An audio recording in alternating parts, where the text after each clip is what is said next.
The dust hung thick in the late summer air, curling like smoke above the parched ground as a small crowd gathered at the edge of Widow Carver's overgrown property. The sun, swollen and low, cast long shadows over the hog pen where the rumors had led them, a half-collapsed shed at the farthest edge of Prospect Hollow, where the fence was more suggestion than barrier. "Lord above!" someone muttered. The girl crouched in the dirt, bare feet sunk into dry manure and straw, her hair matted in clumps. She didn't look up. Instead, she tore another cob from the pile of feed beside the trough and gnawed at it like a starving animal. Her dress, if it could still be called that, was little more than a threadbare sheet, sun-bleached and crusted with mud. She couldn't have been more than 16. Sheriff Dobbs squinted beneath the brim of his hat.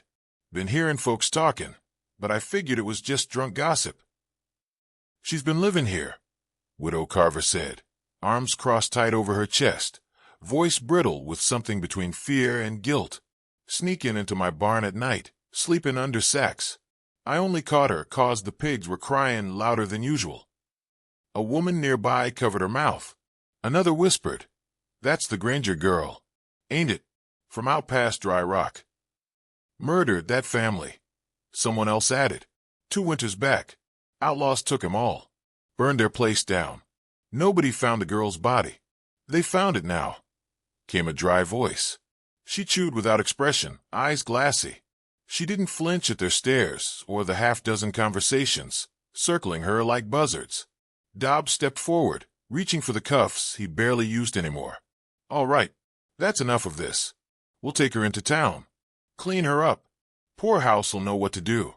He moved slow, like one might approach a wounded dog. But before he reached her, a voice broke through the murmuring like a nail tapping glass. "She dines with me from now on." Heads turned.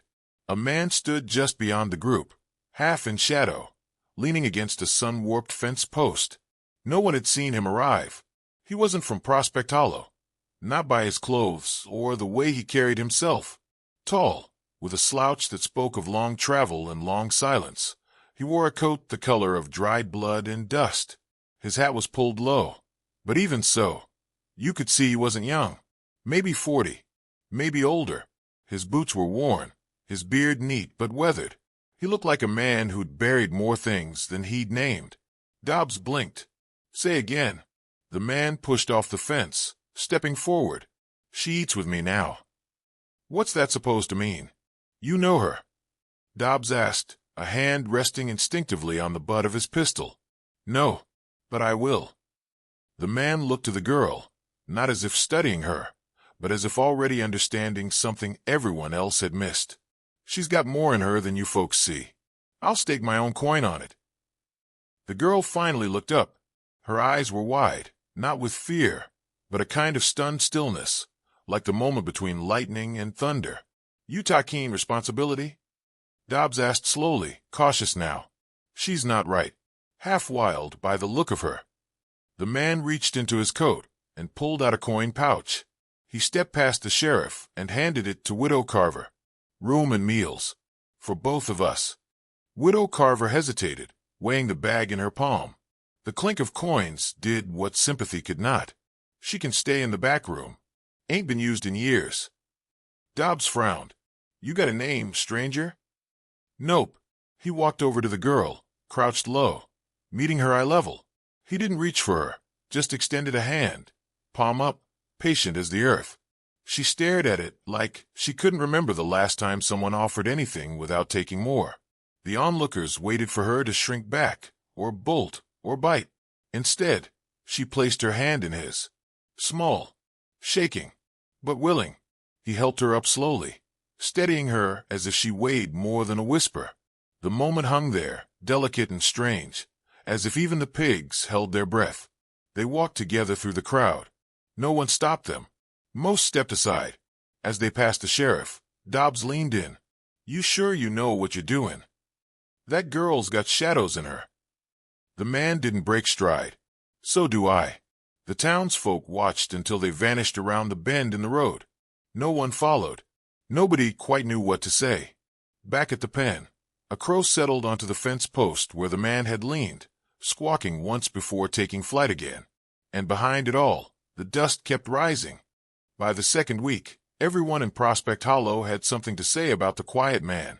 He went by no name, offered no stories, and gave no explanations. Not about where he'd come from, or what business he had with the half-wild girl he'd pulled from the mud. Folks noticed he didn't drink, didn't gamble, didn't pray, and didn't bother much with conversation. He slept in the spare room at Widow Carver's and spent most mornings walking with Clara. She had a name now, one he spoke plainly and without shame, out along the dusty trails that threaded through the outskirts of town. He rode a gray horse whose ribs showed through its hide, but its hooves struck the earth with soldier's memory. The man himself looked stitched from parts of older men, coat frayed at the shoulders, boots cracked along the soles, a hat that hadn't seen a new band in years.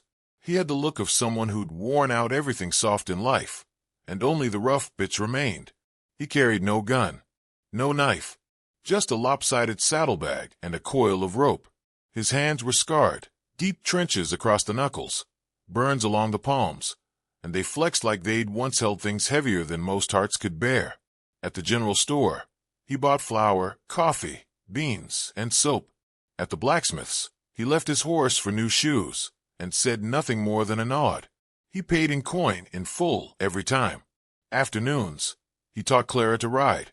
At first, she clung to the saddle like it might throw her, but he walked beside the horse, hand steady at the reins, never rushing. Eventually, she began to sit straighter. She laughed once, quietly, when the horse snorted and tossed its head. Evenings, they sat on the porch of Widow Carver's house, she in the rocking chair, he on the step. He drank coffee from a tin cup, always black. She peeled apples, or cleaned the rifle he'd given her. Sometimes they didn't speak at all. The townsfolk watched from behind curtains and across fences. They muttered theories, that he was a bounty hunter, or a fugitive, or a preacher gone wrong. No one dared ask, and he offered nothing. But Clara began to change. The dirt faded from her skin, scrubbed off with buckets of cold water and iron will. Her tangled hair was cut to her shoulders, and her clothes, though patched, were clean. She ate now, slowly at first, like she feared it would vanish, but then with steady appetite. Her eyes cleared. She started using full sentences. "Why'd you take me?" she asked him once as they sat beside the chicken coop. He glanced at her, then looked out toward the horizon. Felt right. She waited for more. It never came. Another time, she asked his name. He looked her in the eye and said, "Names are for past lives." She didn't ask again, but her dreams spoke for her. At night, she twisted in her sheets beneath Widow Carver's roof. She muttered half-words, fists clenched in sleep. In those dreams, the fire always came first, bright violet, devouring the walls of her family's cabin. Then came the hooves, the screaming, the sharp crack of gunfire. Faces with masks, laughter twisted into growls. And always, always, that burning symbol, branded onto the wooden doorframe before the men rode off. An iron cross, slanted like a falling star. Sometimes she woke with a scream caught in her throat, eyes wide and wet. The man would be in the doorway, watching, silent as ever. He never spoke to calm her. He just sat, still and solid, until her breathing slowed. In the daylight, he taught her other things. How to handle a rifle, not just shoot it, but clean it, respect it. How to track rabbits and gut them. How to build a fire that would last through wind. He didn't praise her when she succeeded. He didn't scold when she failed. He just kept teaching, as if preparing her for something he already knew was coming. "You always this quiet?" she asked him one afternoon as she tried to aim down the sights. He adjusted her stance with a gentle nudge to her elbow. "Talking don't make you heard." She held her breath, pulled the trigger. The can she aimed at jumped from a fence post. She grinned before she remembered not to. That night, long after Clara had gone to bed, the man sat alone on the porch. The wind whispered through the dry grass, and the stars glared down like witnesses. He reached into the lining of his coat and pulled out a small leather badge holder. It creaked open with resistance. Inside was a tarnished U.S. Marshal's badge, the edges worn smooth by time and regret. He stared at it for a long time, thumb tracing the letters like they still burned. Then he closed the flap and tucked it back inside. Behind him, Clara stirred in her sleep, muttering again, some memory trying to claw its way free. But this time, she didn't wake with a cry. She rolled over, pulled the blanket tighter. He sat on the porch until the moon passed overhead and the night grew cold. Then he rose without a sound and vanished into the dark. The first sign was the dust. A thick cloud rose over the western trail, curling up like smoke from a slow fire. It moved with purpose, not wind. Within minutes, hooves thundered into the heart of Prospect Hollow, stirring dogs to bark and shutters to close. For riders stormed into town, loud with drink and swagger.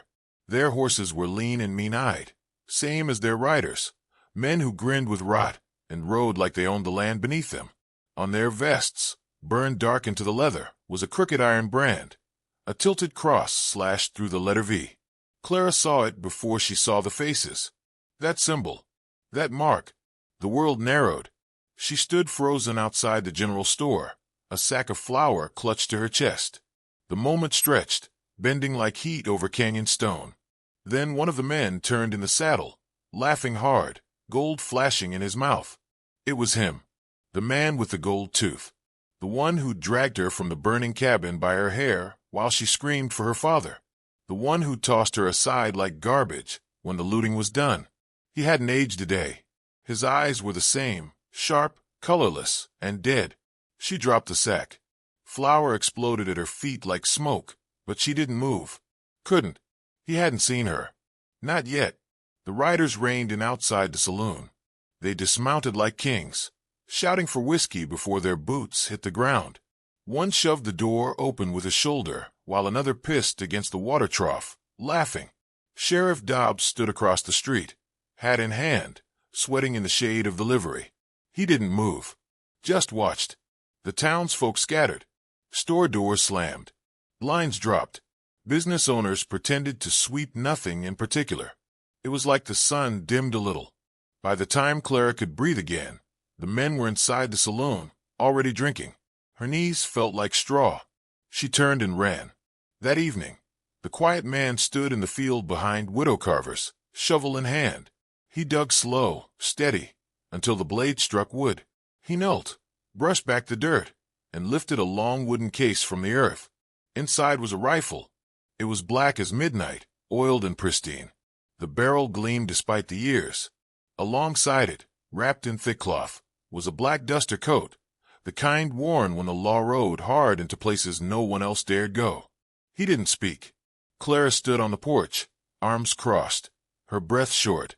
Her eyes hadn't stopped darting since she got back from town. He looked up at her, rifle in his hands. No words passed between them, but she saw it in his eyes. Be ready. He vanished into the shed and returned with a smaller rifle, hers, the one he taught her to shoot with. He handed it over without ceremony. Her fingers trembled as she took it. They didn't eat that night. They sat in silence, him cleaning his weapon, her watching the horizon like it might spit out more monsters. By twilight, word had spread. The Cross V Boys. That's what they called themselves. They'd been moving up from the southern counties, leaving scorched barns and broken sheriffs behind. Robbery, extortion, maybe worse. No convictions. No survivors who dared testify. No one wanted to say it out loud, but folks knew. The gang was looking for something. Or someone. Old Tom Booker, who rarely spoke to anyone since his wife died, shuffled past the porch that night, with a lantern in hand. He paused, squinting toward the man in the duster. You're him, Tom said, voice cracked and quiet. The man looked up. Call to Graves, Tom whispered. Marshal Graves. Ain't you? The porch creaked under the weight of silence. Clara looked from Tom to the man beside her. He didn't deny it. Tom shook his head in disbelief. Heard stories, said you vanished after the Black Mesa massacre. Said you went mad, that you laid down the badge, 'cause you buried too many good men. The man Graves didn't move. Tom took off his hat, held it to his chest. Well, if you're here now, Lord help whoever made you come back. He limped on into the dark, lantern swinging like a slow heartbeat. Graves stood. He walked down the steps, past Clara, into the moonlight. There was something in his gait now, something tighter, colder. as if the weight he'd carried all this time finally settled into his spine and made him taller. He looked out toward the town. "They'll be back," Clara said behind him, voice steady despite her fear. He nodded once. "I know. What are we going to do?" He turned just enough for her to see his profile, hard as canyon stone, shadowed by the brim of his hat. "We're going to make Em wish they stayed dead." She felt a chill rise under her skin. It wasn't just fear. It was certainty. In that moment, Clara knew 3 things with absolute clarity. 1. The Cross V boys wouldn't leave this town standing. 2. Graves wasn't the man she'd thought he was. And 3. They were both running out of time. The Cross V boys rode into town at high noon, as if they'd rehearsed it. Their horses clattered down Main Street, spooking chickens and setting every door to closing in sequence. 4 of them this time, all armed, all grinning. They dismounted outside the saloon and pushed through the doors like they owned the place. Because, for now, they did. Inside, the bartender froze mid-pour. The piano man stopped with his fingers still hovering over the keys. A poker game folded itself in silence. The man with the gold tooth spat tobacco juice on the floor and barked, "We want the girl. The one who ran. The one who watched us burn her kin." Clyde Vance leaned against the bar with the confidence of a man who thought no one could touch him. Thick-necked, scar down his left cheek, and eyes like old ice. He was bigger than the others, slower to laugh, but when he did, it was the sound of meat tearing.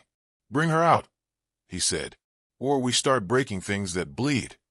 No one moved, and then the saloon doors creaked open again. He came in alone. Long coat dusted from travel, black rifle cradled across his chest, boots echoing like war drums.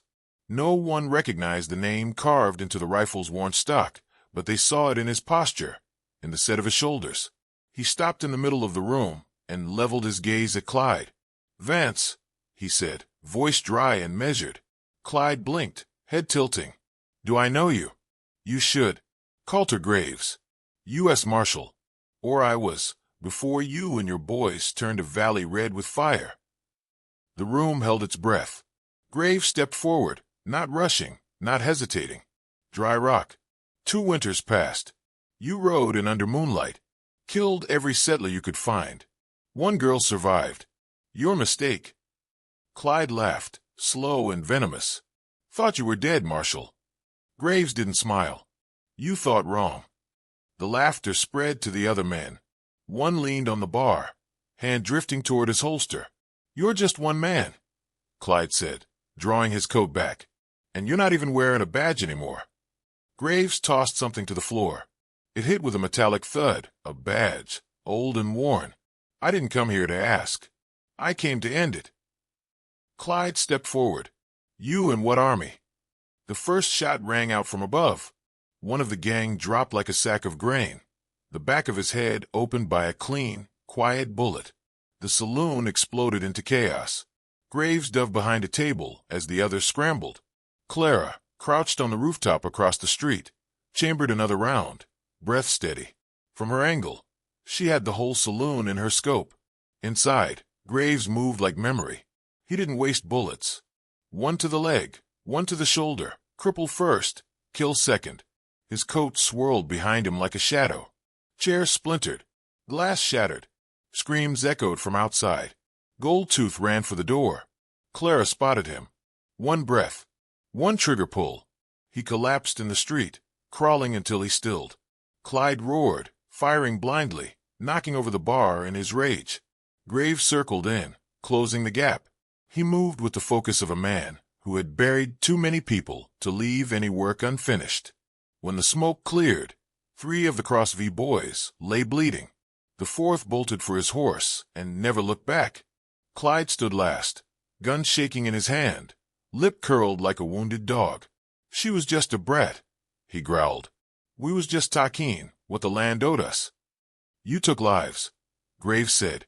"You made orphans. You made monsters." He raised his rifle. Clyde's finger twitched toward his trigger. A single shot echoed. Graves lowered the rifle, smoke curling from its barrel. The saloon was still. Outside, townsfolk peeked from windows. A few emerged cautiously, as if daylight had just returned. Sheriff Dobbs stumbled into the square, panting, badge askew. What in blazes, what happened here? Graves stepped into the street and tossed the tin star at Dobbs' feet. You let this town rot, he said. I just trimmed the weeds. Dobbs looked down at the badge, then at the bodies, then at the crowd gathering in stunned silence. He didn't pick it up. Clara came down from the roof, rifle in hand. Her eyes were hard now, older. She stood beside Graves without a word. The wind stirred dust over the bodies in the street. No one applauded. No one cheered. They just watched as two figures, born from fire and silence, turned and walked away. The dust settled over Prospect, hollow like a blanket after a long storm. Days passed. The broken windows were patched, the saloon cleaned out, and the blood scrubbed from the steps. Folks began to speak again, not just in whispers, but in open tones of relief, even laughter. The Cross V boys were gone. Their shadow, once long and heavy, had been chased from the town by a man with a scarred rifle and a girl who'd once been written off as feral. Marshal Coulter Graves was offered the badge again by a humbled Sheriff Dobbs, who held it out with a trembling hand outside the town hall. Graves looked at the star for a long moment before shaking his head. I've done my time. He walked away without another word, leaving Dobbs to tuck the badge back into his pocket like a man who'd just realized what it meant to carry one. Clara, meanwhile, found herself seen, properly dressed now in a clean blouse and stitched skirt, hair tied back. She walked with a quiet grace that turned heads, but not for the same reasons anymore. She spoke plainly, clearly. The same men and women who once pitied her now tipped their hats. Children watched her from behind fences, whispering tales about how she'd shot a man from the rooftop. The schoolmarm, Miss Havers, even offered her a part-time post, helping teach the younger ones to read. She tried it once, chalk in hand, letters on the board, but her fingers twitched for the reins. Her heart still beat faster in open air than behind walls. One evening, she came home to Widow Carver's to find an envelope waiting. The handwriting was neat, Eastern, refined. Her hands trembled as she opened it. Inside was a letter from a woman named Martha Ward, her mother's sister. She'd believed Clara perished with her family. When news of the shootout reached as far as Kentucky, someone recognized the name, the history. The letter was full of sorrow and apologies and an offer. Come east. Be safe. Start over. Clara sat on the porch for a long while, eyes scanning the letter again and again, like it might change. Graves watched her from his chair, silent as always. I have kin, she said at last. He nodded once. They want me to come home. She looked up, and for the first time, the question hung between them like smoke from a campfire. This is home, she said finally, voice steady. What's back east ain't what I remember, and what I remember ain't worth chasing. Graves didn't answer, but his eyes said enough. The next morning, she woke to the sound of hooves. Graves was saddling his gray mare, coat already on, rifle strapped to the saddle. The sun was barely over the hills. The road stretched ahead, long and empty. Clara ran barefoot down the steps, hair loose, heart loud in her chest. Where are you going? She asked. He tightened the strap and didn't look at her right away. Trails Callan. Always does. That's not an answer. He turned then, and for the first time, there was softness in his features, not weakness, but a kind of worn kindness, like water-shaping stone. You don't need me anymore. She shook her head. You don't get to decide that. He stepped forward, took her hand, not rough or formal, just solid and warm. I didn't save you, Clara. You saved yourself. I just made sure you had a place to stand. She looked down, blinking hard. You gave me back my name. He smiled, faint but true. You never lost it. He mounted up, boots firm in the stirrups, and tipped his hat. If you ever ride east, he said, look for the horizon that never settles. And then he was gone, horse carrying him into the morning light, figure shrinking with every step until he became just another story the wind would carry. Clara stood at the edge of the porch for a long time. Eventually, she slung her rifle over her shoulder, the way he taught her, and watched the trail until the dust swallowed him whole. They once found her in the dirt with pigs. Now they say she rode with the last lawman the West ever feared,